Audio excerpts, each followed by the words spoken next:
My name is Wendy, and I'm 30 years old. I work as the secretary to a brilliant lawyer at a law firm in sunny Los Angeles. My daily life was filled with order and calm, like a perfectly crafted schedule. The moment I sipped fragrant coffee while gazing out at the skyline from the office window.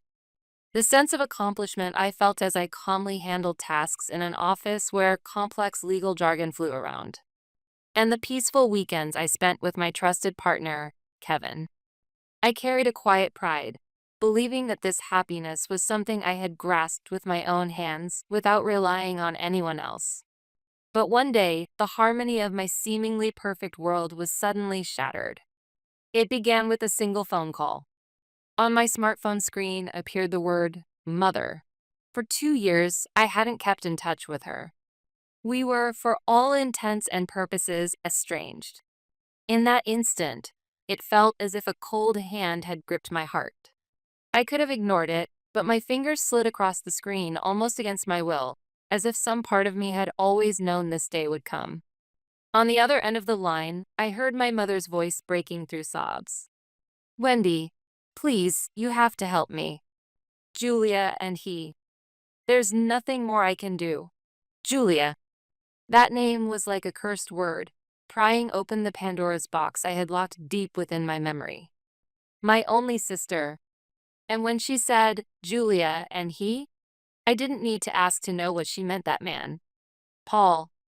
Forcing myself to remain calm, I erased all emotion from my voice as if I were listening to a brand new client. Stay calm, Mom. Tell me what happened. What she began to recount was nothing but a pitiful tale of foolish downfall. My sister and her husband had launched a business fueled only by vanity and pride, only to fail spectacularly, leaving them with crushing debt that grew like a snowball rolling downhill. And now she wanted me to shoulder it. The sum she begged for was staggering, $250,000. The moment I heard that number, what rose within me was not anger nor shock, but a deep, icy resignation. If you were asked, tearfully, by your own mother, to rescue the very people who had destroyed your life from its foundations, how would you feel? Would you pity them? Or would you scorn them as merely reaping what they had sown? To truly understand the meaning behind this outrageous request, and why I could feel not the slightest shred of sympathy, you must go back with me. Back to the day when it all began. My nightmare of a wedding. It was 2 years ago, a day forever burned into my memory.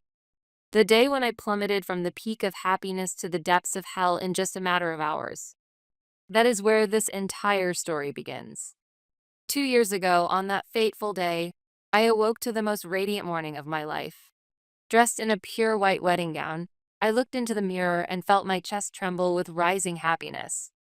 It was the day I would vow my future to the man I loved, Paul, after years together.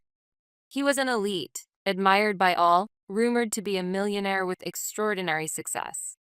I loved everything about him, his kindness, his intelligence, and his ambition for the future. I believed, without the slightest doubt, that this marriage was the perfect completion of my life. As the ceremony drew near, I stood with my father before the grand doors of the wedding hall I had dreamed of. Beyond those doors, there should have been the warm applause of friends and relatives gathered to bless our future. But the moment the doors opened, the sight that met my eyes was not celebration, it was a nightmare. At the altar, in the very place where I should have stood, was a familiar figure. My sister Julia, wearing a wedding gown identical to mine. And beside her, in a tuxedo, was my fiancé Paul. For an instant, I thought it was some cruel joke, or perhaps a surprise of some sort. My mind scrambled for excuses. But when the two of them turned to face me, that fragile hope shattered into dust. Julia smiled, not with shame, but with the sultry confidence of someone certain of her victory. And Paul, there was a flicker of guilt in his face, but it quickly hardened into a cold, dismissive look as if I were nothing more than an inconvenience. The stares of the guests, bewildered, curious, pierced me like needles. My voice failed me. I stood frozen. Then Julia leaned close, whispering words meant only for me. I'm sorry, Wendy. But he chose me. I'm the one who'll be the millionaire's wife. With those words, I understood everything. This was not an accident, nor a mistake. It was a betrayal meticulously planned in the cruelest form. Money, status, and the man I loved, Julia wanted everything I had achieved. And Paul had simply traded me for my younger, more pliable sister. That was all. I could feel the ground beneath my feet crumble away. Her words, "I'm the one who'll be the millionaire's wife," struck me like a poisoned arrow to the heart. In that moment, the murmurs around me, even the steadying grip of my bewildered father, all faded into distance. Before me stood the sister who had stolen everything, and the man I had once loved. Neither of them showed the slightest trace of remorse. What I saw instead was the arrogant satisfaction of those who had indulged their desires. I forced myself to stay upright, and in a trembling voice, I asked Paul, "What is this?" "Tell me, Paul." My words sounded thin, pitiful, even to myself.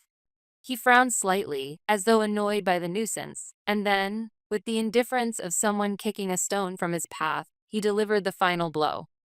"As you can see, Wendy, I'm with Julia now. Sorry, but I'm breaking off our engagement." His words were a denial of my very existence. What had our 3 years together meant? Were all his whispered promises of love and future nothing but lies? Tears blurred my vision as I turned to my parents, clinging to a final thread of hope. But what awaited me was deeper despair. My mother only lowered her head on the verge of tears. And my father, unbelievably, said to me, "Wendy, let it go. Julia is in love with Paul." As much as I can't believe it, what's done is done. As her sister, you should bless her happiness. Bless her happiness. Those words snapped the last string holding my heart together. The family I thought I could trust, all of them stood on the side of the betrayers. None of them cared for my pain, my humiliation. They only demanded that I stay silent, swallow everything, and avoid making a scene. In their eyes, I was no longer a wounded daughter, but a nuisance, an obstacle to my sister's bright new future. At that moment, something inside me broke. My grief ignited into searing rage. Clutching the hem of my wedding gown, I looked around at every one of their faces, searing them into my memory. Then, in a voice quiet but sharp, I declared, "Fine. I don't care anymore. All of you, get out of my life." I turned on my heel and walked away from that nightmare. Behind me, I heard someone call my name, but I never looked back. In that wedding hall, I lost the man I loved, and I lost my family. Yet at the same time, I made a vow deep within my soul. Never again would I allow anyone to destroy my life. After fleeing that hellish wedding hall, I shut myself away in a hotel room for several days. My white gown lay crumpled on the floor, like a discarded emblem of my trampled heart. My tears had long since dried, leaving only emptiness to fill the air. But on the third morning, as I lay staring at the ceiling, something inside me snapped awake. Who was I? A tragic heroine? No, I was a professional who worked at a law firm. I had no time to drown in emotion. In that instant, my mind cleared. I wiped my face, opened the Notes app on my phone, and began to calculate. The cancellation fees for the venue, the dress and rings, the gifts for guests, the catering deposit. Almost all of it had been fronted by me, trusting Paul's empty promise of, "I'll pay later." The total was around $50,000. To an ordinary person, a daunting sum. But to a supposed millionaire like him, it was pocket change.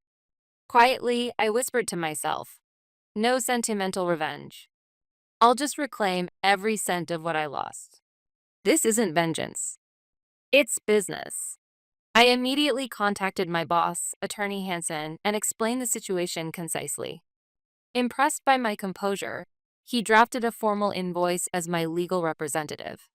When it reached Paul, his pride must have been wounded. He wired the full amount to the designated account almost immediately. When I saw the payment notification, I felt no joy, Only the cold satisfaction of knowing that my ties to him, both legal and financial, were severed completely. He had no idea that this $50,000 would one day tighten around his neck like a noose. That transaction became a kind of ritual, a clean break from my past. I signed the lease for a new apartment and immersed myself in work. The law firm trained me to judge not with emotion, but with logic and facts. And ironically, those very skills became my greatest weapon for surviving the despair in my private life. I complained to no one. Instead, I poured every ounce of energy into the cases before me. I cut down my sleep, sacrificed weekends, and steadily built a string of hard-won victories. Before long, people at the firm began to call me the Iron Lady. It was never meant as an insult. It was a form of respect, recognition that I could stay calm and deliver sound judgment no matter how difficult the situation. And then, 2 years after that cursed day, light returned to my life. His name was Kevin. He was an architect who first came to our office as a client. Intelligent, gentle, and utterly unlike Paul. After seeing my work, he asked me to dinner, saying he was impressed. At first, I hesitated. But when I met his sincere eyes, I felt myself willing, just a little, to open my heart again. Even when I shared my past, Kevin didn't recoil or pity me. He simply nodded quietly and said, "You're truly strong." He accepted me exactly as I was. Those words began to thaw the ice around my heart. Meeting Kevin brought color back into my life. He was never flashy like Paul, but his sincerity and the way he genuinely respected my work were like a spring flowing into my parched spirit. Slowly, we nurtured love. By the second year, we were already thinking of one another as life partners. With a new relationship and fulfilling work, I believed I had completely overcome the nightmare of my past. Stronger, happier, more complete than before. Julia, Paul, even the family who betrayed me, I rarely thought of them anymore. They had long since vanished from the stage of my life, reduced to less than background characters. At least, until the phone rang. For the first time in 2 years, my mother's name appeared on the screen, her voice breaking with tears. "Julia and her husband are in trouble. Please, we need $250,000. An outrageous plea. After hanging up, I sat frozen on the sofa. What rose first was not anger, but a cold question. Why now? How could they, who had wounded me so deeply, who had stripped me of everything, dare to ask me for help? I couldn't comprehend the audacity. Out of sheer curiosity, no, more like a faint, uneasy instinct, I searched for my sister's social media. And there it was, exactly as I expected. Photos of Julia and Paul surrounded by luxury cars, designer brands, extravagant parties, and overseas trips. Yet those glamorous posts had abruptly stopped about 6 months earlier. The closer I looked at the recent ones, the more her smile seemed strained, desperate. The final post was nothing but an empty champagne glass, gathering almost no likes. That was when the puzzle pieces clicked together. Julia's so-called marriage to a millionaire had been nothing more than a castle built on sand. Paul was never truly wealthy, just a fraud propped up by lies and vanity. The $50,000 stolen from my wedding must have been funneled into his endless cycle of appearances and debts. And now, with the facade stripped away, all that remained was crushing liability. Or in my mother's words, debts so dire they were even being hunted by loan sharks. When the full truth settled in, a dry laugh escaped my lips. How absurd. The sister who once believed she had outwitted me had ended up with nothing but false happiness and very real debt. This wasn't a tragedy. This was poetic justice. Never had the phrase "reap what you sow" fit so perfectly. I glanced at the call log on my phone, staring at my mother's missed call. Help them? I had neither the obligation nor the reason. This was the road they had chosen for themselves. It had nothing to do with me. I ignored every single one of my mother's repeated calls. Hours later, text messages began pouring in like a broken dam.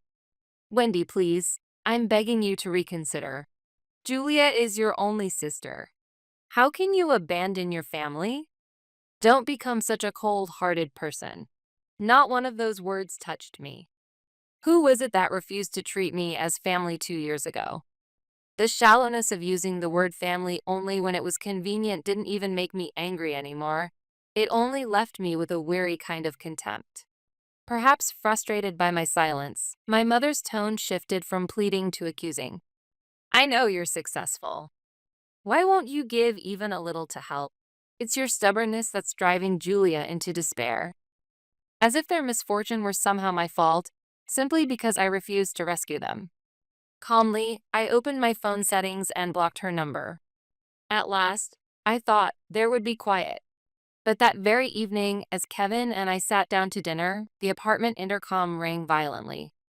When I saw the faces on the monitor, I caught my breath. Julia stood there, exhausted and hollow-eyed, while Paul glared with open irritation. Some cousin or relative must have given them my address. Kevin looked at me, worried, but I signaled him with my eyes. It's fine. Without opening the door, I pressed the intercom button and spoke. What do you want? I have nothing to say to either of you. For a moment, Julia flinched at the iciness of my voice, but Paul shoved her forward and barked into the microphone. Wendy, open the door. We need to talk. Your mother told me everything. What kind of ungrateful parasite refuses to help her own family? Ungrateful. I almost laughed aloud. What debt did I supposedly owe them? With perfect calm, I answered, This is my home. I won't be inviting you inside. And as for that word family, how dare you say it with that mouth? Leave now, or I'll call the police. At the mention of the police, they fell silent for a beat. After all, people being hounded by loan sharks have every reason to avoid law enforcement. But then Julia broke into hysterics, crying out like a child throwing a tantrum. You liar. You used to be so kind. Are you really going to just watch us die? You're rich now. How can you be so cruel? Her words were no different from a child throwing a tantrum. 3 years had passed, yet she hadn't grown in the slightest. She never reflected on her mistakes, only blamed others and wallowed in her own misfortune. Rich? I leaned closer to the speaker, my voice dripping with venomous irony. Oh, but wasn't that supposed to be your prize? Isn't your millionaire Paul supposed to fix everything? After all, he was the man you stole from me, the one you claimed was your perfect future. By all means, enjoy it.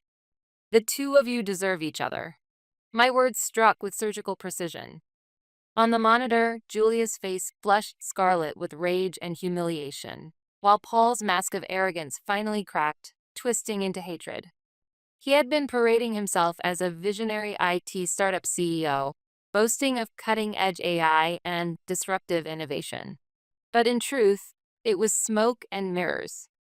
Ever since he siphoned $50,000 from my wedding, he'd been conning investors, funneling most of the money into his own luxurious lifestyle. Now that the facade had collapsed, my words were more than enough to shatter his pride. You bitch!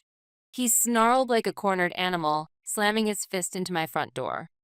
The dull thud reverberated through the apartment walls. Kevin immediately stood, shielding me, phone already in his hand to call the police. I, too, judged that this was no longer within the bounds of discussion, and calmly, but as a final warning, spoke into the intercom. Stop this right now. If you continue, I'll report you for trespassing and property damage.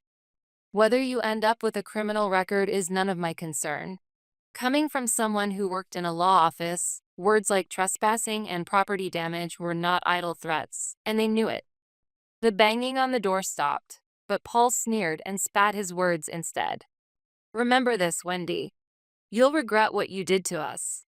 With that, the two of them glared at the monitor, seething, before storming off toward the elevator. When the storm passed, silence settled over the apartment. Kevin laid a protective hand on my shoulder. Are you all right, Wendy? Should we? Yes. Call the police, I said firmly, grateful for his care but unwilling to drop my composure. I want everything on record. Because we don't know what they might do next.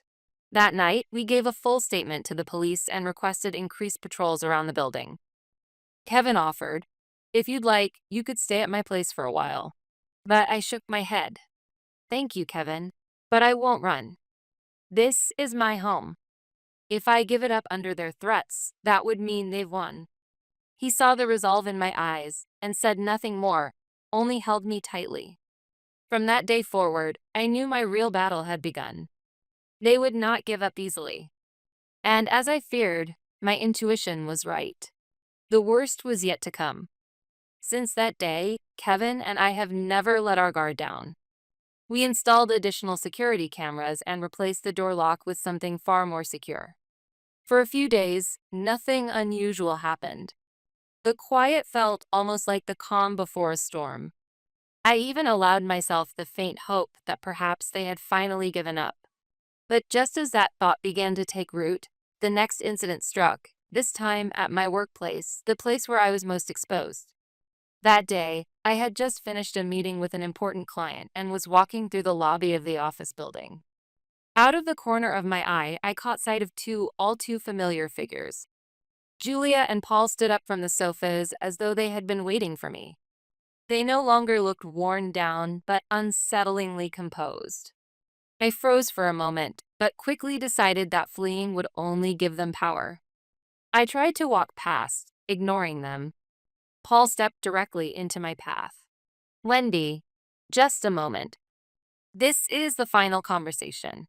His eyes glittered like those of a cornered animal. I could feel the stares of bystanders on us, but I remained calm. This is my workplace. This isn't the place for private matters. And as far as I'm concerned, there's nothing left to discuss. I attempted to move around him, but Julia suddenly grabbed my arm with a force that startled me. "Wait, please.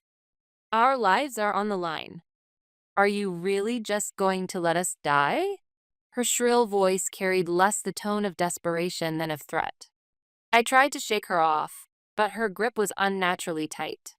Then, from behind me, a voice rang out, calm, but firm with authority. "Is there some business you have with my secretary?" I turned to see Attorney Hansen, my boss, standing with a severe expression. He stepped between Julia and me, his sharp gaze locking onto them. "Wendy is currently at work. Touching her and interfering with her duties is unacceptable. You understand this could be considered an obstruction of business, don't you?" The weight of a professional legal warning left them speechless for a moment. Paul quickly tried to recover, puffing himself up. "This is a family matter. Stay out of it." But Attorney Hansen didn't flinch. "A family matter, you say?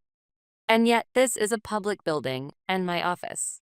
If you continue causing a scene, security will be called and you will be handed over to the police for trespassing. Is that understood?" Trespassing. Obstruction of business. Each term landed like a blow. I saw the color drain from their faces as they realized this was not a world where emotion or intimidation held sway. This was the battleground of law. And they finally understood that I was no longer the weak, compliant woman they once thought I was. Attorney Hansen's calm, final warning was enough to halt their rampage. They now knew they had stepped into a realm where their theatrics carried no power. With the cold stares of onlookers upon them and the security guards closing in, Paul clicked his tongue in frustration, grabbed Julia's arm, and dragged her away, retreating like pitiful defeated soldiers. I thanked Attorney Hansen, who had remained collected throughout. "I'm so sorry, sir. I caused trouble for you." "Don't apologize, Wendy. You've done nothing wrong." He gave my shoulder a firm pat. "In fact, you handled yourself admirably. Calm, fact-based, and unshaken, exactly what makes you the best secretary I could ask for." His words were a comfort beyond measure. That incident convinced me they would no longer dare confront me directly. But the story was far from over. That night, my phone rang with a number I didn't recognize. Dread prickled in my chest as I answered. On the other end was my father's weary, broken voice. "Wendy, It's your mother. She's collapsed. He explained that when my mother learned of the scene Paul and Julia had caused at my office, the shock had brought her down. His voice trembled as he continued. Please, Wendy. Can't you forgive them already? They've suffered enough. This wouldn't have happened if you had just helped. It's your refusal that's driving this disaster. In that instant, something inside me snapped completely. Before worry could even take shape, my words cut through, cold and steady, each syllable deliberate. Because I refused to help? I said it quietly, but with deliberate emphasis on every single word. No, Father. Don't twist this. The ones who caused this mess were Paul, with his lies, and his lack of remorse even after being exposed. Julia, with her betrayal, blinded by shallow greed. And you, who looked away from the truth, who never corrected her mistakes, and who instead demanded that I, the victim, simply endure. They're suffering? Of course they are. That's nothing more than the natural consequence of their own choices. Do you know the phrase, reap what you sow? I won't play along with your charade any longer. I care about Mother, but that has nothing to do with me paying off their debts. If you can't understand that, then don't ever call me again. With that, I hung up before my father could respond. Then I blocked his number, just as my mother's. Finally, it was over. A long, bitter battle had come to an end, and at last, I was free from the chains of the past. But there was still one thing left to do. I immediately consulted Attorney Hansen and filed for a restraining order against Paul and Julia, citing their harassment at my home and the disturbance they caused at my workplace. The process moved with surprising speed, and soon the order was granted. By law, they were forbidden from coming within 100 yards of me, of Kevin, or of my workplace. Any violation would mean immediate arrest. This was not revenge. This was calm, lawful self-defense, the protection of my own future. By building that legal wall, I finally gained certainty that they could never again interfere in my life. The long, painful struggle was truly behind me. 6 months passed since that call. At that time, I heard nothing more from Julia, Paul, or my parents. From whispers on the wind, I learned that Paul had eventually been sued for fraud by several investors. He and Julia disappeared from the city soon after. Where they are now, what they're doing, I neither know nor care. My mother, thankfully, survived her collapse, but the rift between us will never heal. My parents never once acknowledged their own failures. Recently, Kevin proposed to me on a hilltop overlooking a radiant sunset. The ring he offered was not a large diamond like the one Paul once gave me, but its sincerity and gentle glow filled my heart with warmth far beyond what money could buy. With tears in my eyes, I nodded. These were not the tears of despair I shed 2 years ago, but tears of gratitude and joy. And if you, reading this, are hurting from betrayal or struggling with despair in your own relationships, I want you to remember something. Your worth is not determined by the people who wounded you. It may take time. But if you keep moving forward, keep growing stronger, life will change. And one day, those who acted with cruelty will meet the consequences of their own choices. Just as the phrase says, they will reap what they sow. My battle is over. From here on, I will build a life of peace and genuine happiness with Kevin by my side. And if my story can cast even a small light for someone still suffering, then nothing would make me happier.